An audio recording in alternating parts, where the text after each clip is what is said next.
to turn the pages. It's time to type it right. It's time to get things started on the most bookational, inspirational Once Upon an Author show. Here's your host, Danielle M. Orsino. Yay!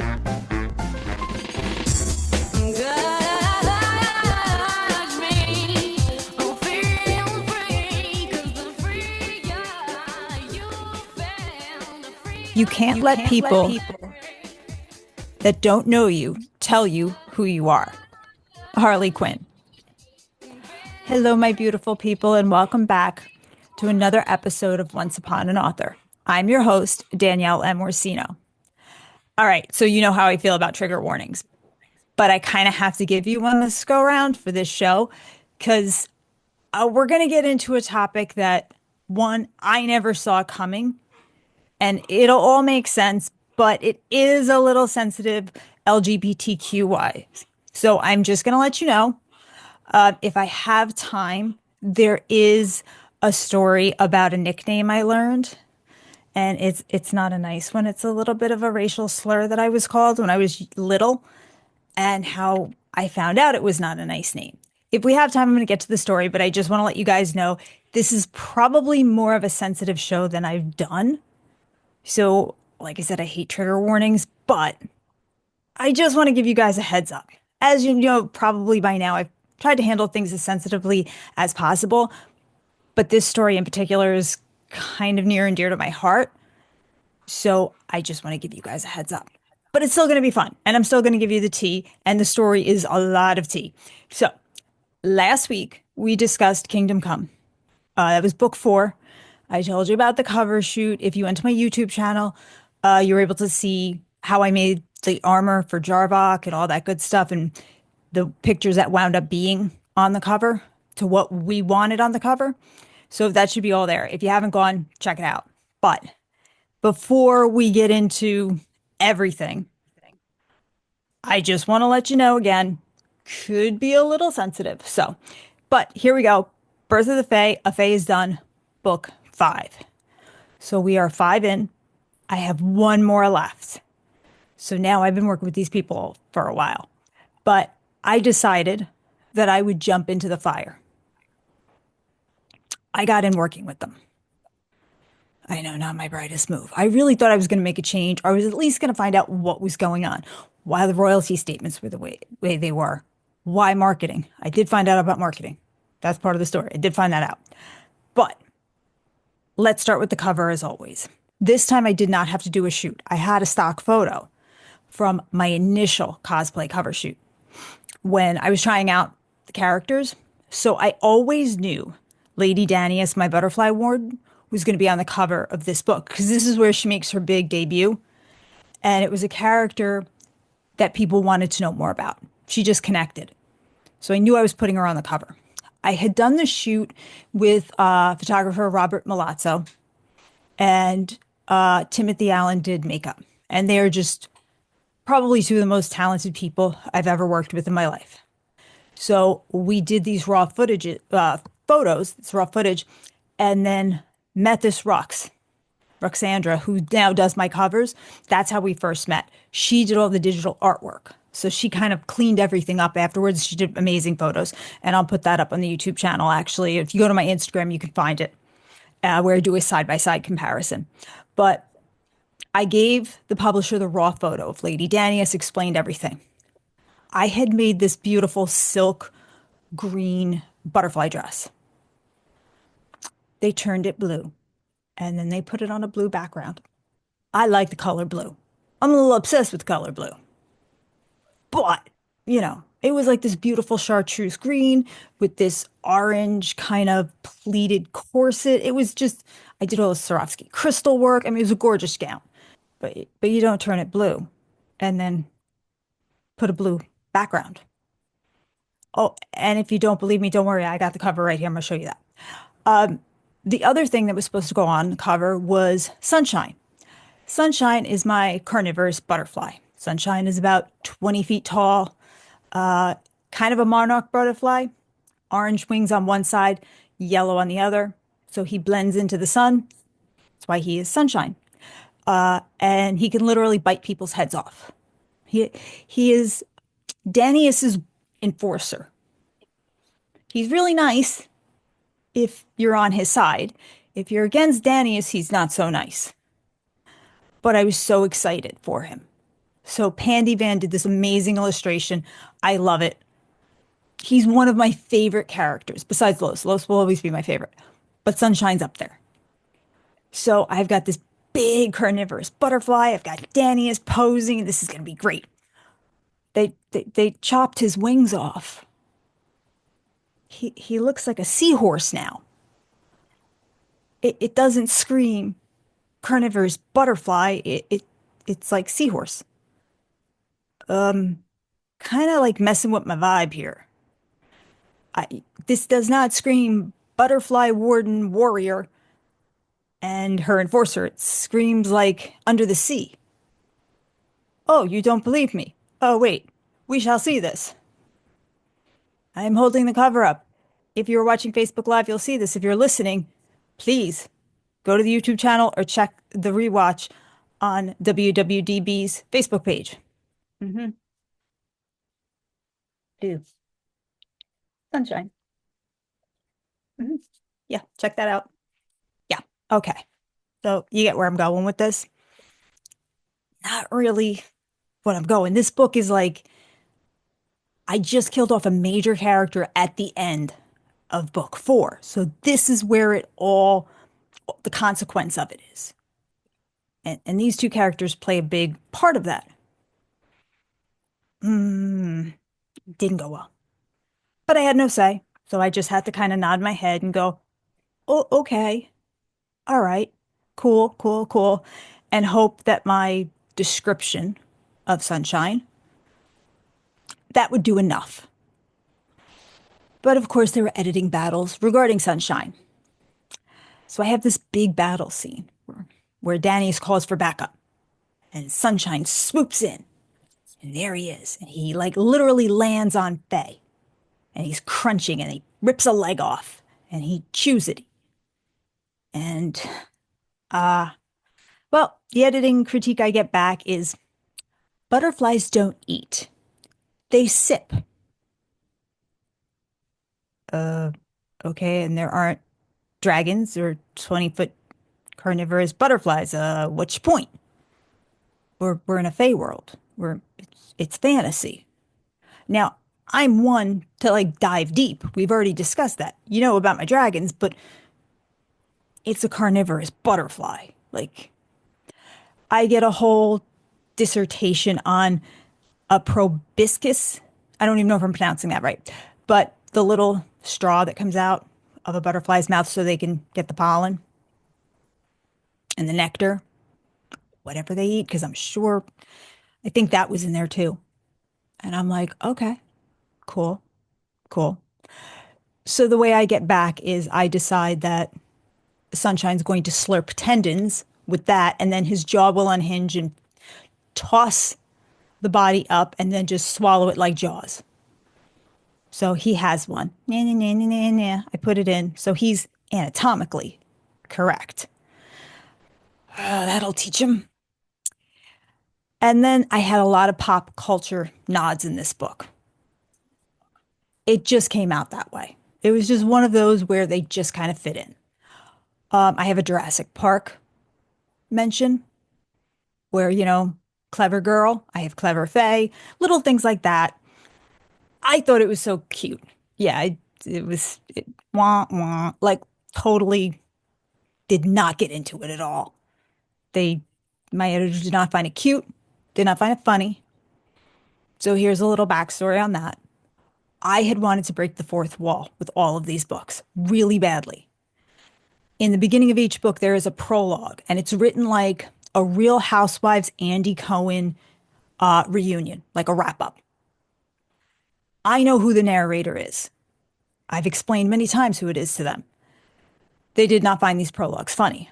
But what I had wanted to do, since I know who the narrator is, I wanted the narrator to come back right after they did the prologue wrap up and kind of talk to the reader and bring them in the world to let them know that this narrator is still around.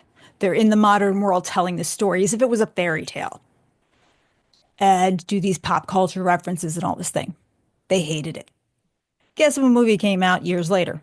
Breaking the fourth wall and doing exactly that. Hello, Deadpool. So, maybe I was a little ahead of my time. I'm going to take a little credit for that. A little ahead of my time. Not saying I influenced Deadpool, but just that I was kind of on the track. It is in the new editions. I do have it. I finally got it. But I was just getting stifled. Every idea I had was just getting shot down. I should have just gone with my gut. But whatever.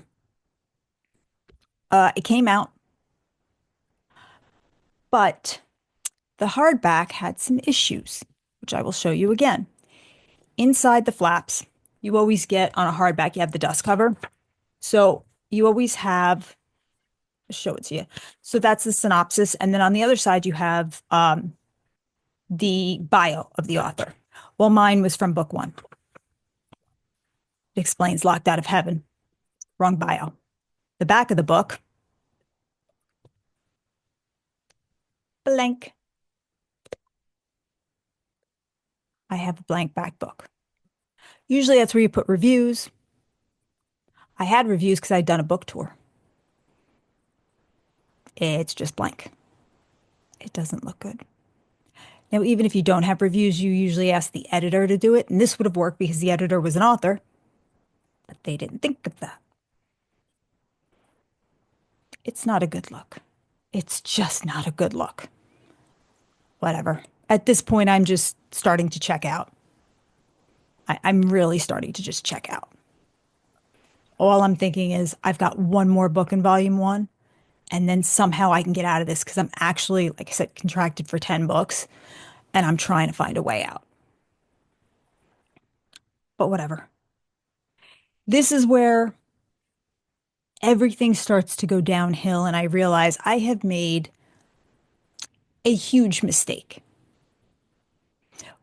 I've told you before that I've heard the danger, Danielle warning, the robot.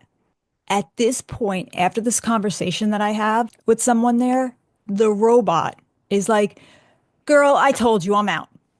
The robot head warning doesn't even want to be there anymore. Even that has now jumped ship because it's like, if you still stay after this, you dumb. I was dumb because I couldn't get out. And now I know things are going really bad. So I am now working for them. I am helping marketing and events and doing things like that. Now I'm in marketing, so I'm thinking I can find out what's going on. This is good. This is great. So they asked me to do a PowerPoint on why authors need headshots. Because a lot of our authors didn't have headshots. Authors are introverts. That's what we are. We'd like to just write. Never have to answer questions, never have to do anything. Okay. But you still need a headshot, especially for podcast interviews. They want to see who they're talking to. So they want a headshot. It's got to be a good one. It can't be a meme. It can't be an avatar. That's not going to work. It can't be a symbol. They want to know who they're talking to. It also shows that you're a professional and that you're probably going to give a good interview, because if you have all your ducks in a row, it's not going to be a boring interview. You're going to show up on time, that kind of stuff. I shouldn't say it's not going to be a boring interview, just that you're going to be there because you're taking your whole thing seriously. So I do this whole PowerPoint, and it's got if you're a paranormal author, you could shoot like this. If you're urban fantasy, shoot like that, that kind of stuff. How to pose. Makeup tips. That's going to get me in trouble. I'll tell you about that in a second. All these things. Why you shouldn't do black and white. Do color, because you can always turn it to black and white in Canva, but most people like a color photo. I go through this whole thing. I turn into the CEO. CEO has no problem, reads it. She's like, great, we're going to bring this up in the next Zoom, because we used to have these, I wouldn't say monthly, but every other month Zoom meetings. Okay, so I'm thinking everything's great. I did my first assignment. This is really good. Then I get a phone call. I need to go in on a meeting with the head of marketing. Yeah, the same one that like I'd emailed when I first started and never got a reply from, like, hey, I'd like a marketing calendar. Never got one. Why am I not getting marketed? That thing. Okay. This is where I'm going to give you the trigger warning, guys. Okay. This is where it gets sensitive. I go in the meeting thinking, is there a spelling error? Did I leave something out? No. I get told that there's wording issues in the PowerPoint. Apparently, on the makeup tips, I did one for guys, one for gals. I labeled it ladies and gentlemen. Like when I first welcomed everybody into the PowerPoint, I was insensitive. I should have said folks because I wasn't being inclusive. Now, when I hear folks, I think of Looney Tunes. That's all, folks. I think ladies and gentlemen is, I was being polite. I wasn't. So I get a lecture on that. Mm-hmm. Okay. Okay. I'm trying to be open. Okay. Let me hear you out. I don't respond. Problem. Okay. I'll change it. Then we get to the makeup tips. My makeup tips, instead of makeup tips for women, should have been makeup tips for women and those presenting as women. Oh, okay. Same thing for the men, because I did makeup tips for men. I even told them where to find stuff in CVS or in Walmart, wherever, what to buy, the whole thing. It should have been for men and those presenting as men. And then I got in trouble because I left out a PowerPoint for non-binary and what they should do for makeup. I don't know what they should do for makeup. I'll be honest. I had nothing. If you could have seen the look on my face, because I can't do it, I was in total shock. I had spoken to some trans friends about this. They had no problem with what I did.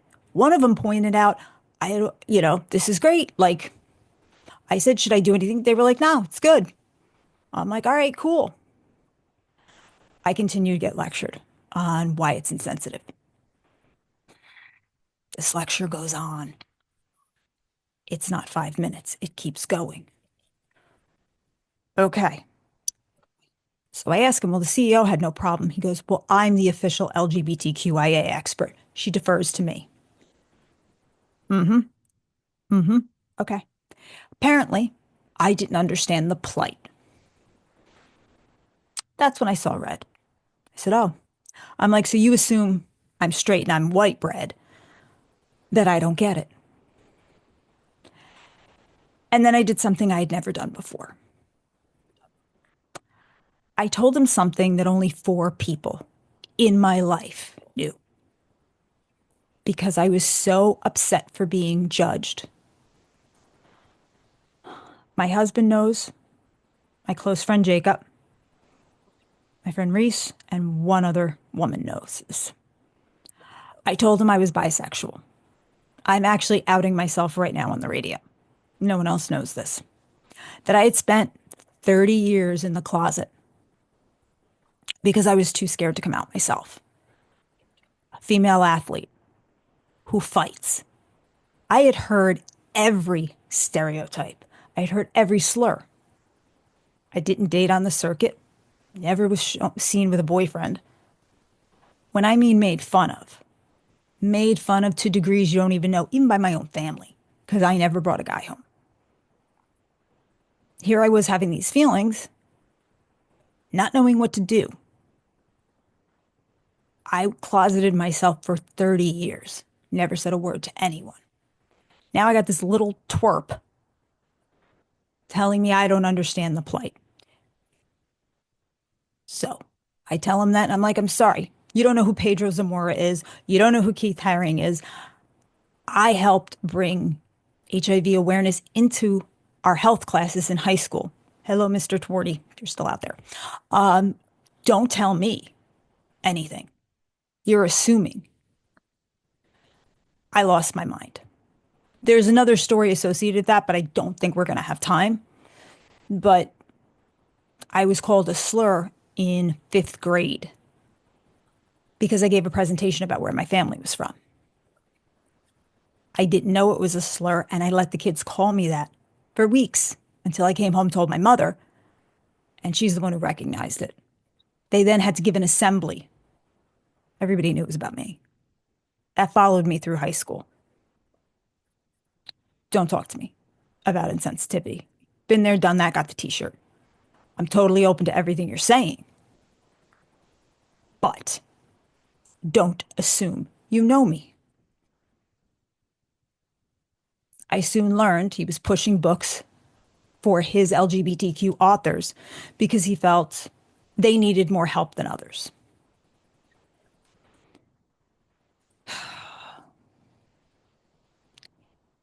I was so embarrassed that one, I had never told anybody, but two, I felt the need to out myself to a stranger to defend myself. You know what I'm saying? Like that was, it just was a weird dichotomy to me. And I was mad that I let my emotions get the best of me. The conversation ended pretty abruptly. Everything was left in the PowerPoint. Nothing was changed. I think I changed ladies and gentlemen to folks. I think that was the change I made. I left everything else. I did run it by two trans friends who said they had no problem with it. Like I told them what the issue was.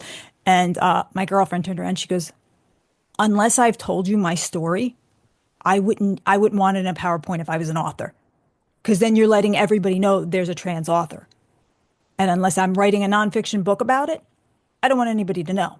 So no. She's like, you did the right thing. I was like, all right, cool. I never got an answer on the non-binary thing. I didn't know anybody, so I couldn't ask. But that haunted me. It haunted me for weeks.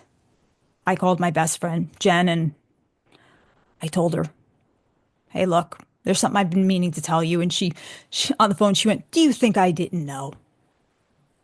She just started laughing. She's like, yeah. She's like, I know. I was just waiting for you to tell me. She's like, I love you anyway. Don't worry about it. Move on. That was it. But I started thinking about my books. And I realized I wrote the character Lady Danius. And when she's introduced in the middle of grief because her lover, General Jaden, who's female, has died. And deep down, I think I wrote this strong female character who's in the middle of grief and grieving this life that could have been and that was, because in a way it was a little bit about me and grieving the life that I never tried, that I never went there because I was too scared. I didn't know what to do. I was always scared about what people thought and being judged. So I think I put it all into this character and I never thought about it like that. So I think I wrote the strong woman who was unafraid to love, but made her grieve at the same time. So it was like I was, once again, that weird dichotomy. And I think it was also because I was too afraid to explore that part of myself. But now that time has passed, I kind of see it, but I still go back and realize I wrote her in mourning, what she had lost. And I think those were more my fears that I projected onto her. And I know we did an episode a little, way in the beginning about writers writing what could have been. This is what I was doing, but I didn't realize it at the time. We wrote about girlfriends and like not having that gaggle of friends. I believe with Danius, I was writing a little bit about what life could have been, or a path not taken, an experience not had. But I didn't realize it. She was judged. She didn't care. That was Danius' character. Danius has a line where she says, you want to find out why everybody thinks I'm such a troll's wart? Come at me. She walks into a rebellion with lightning at her feet, thunder at her back, and just parts the wave of people. She just does not care. You think she's mean? Oh well. She's had so much loss. Doesn't matter. She fights with a broadsword, one of my favorite weapons, by the way.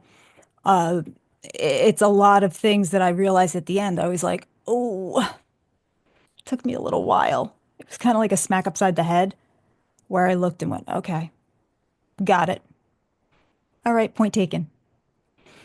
So I think sometimes authors put more of themselves and what could have been in there than, oh, the character has brown eyes. Oh, the character's tall. I always wanted to be tall. Sometimes it's not that obvious. Even for us, we write a little bit deeper and we don't realize it till later on.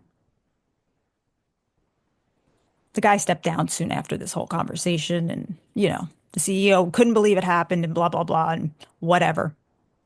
But it was definitely an experience. And a fae is done that book will always kind of sit with me a little bit differently because of what it marked.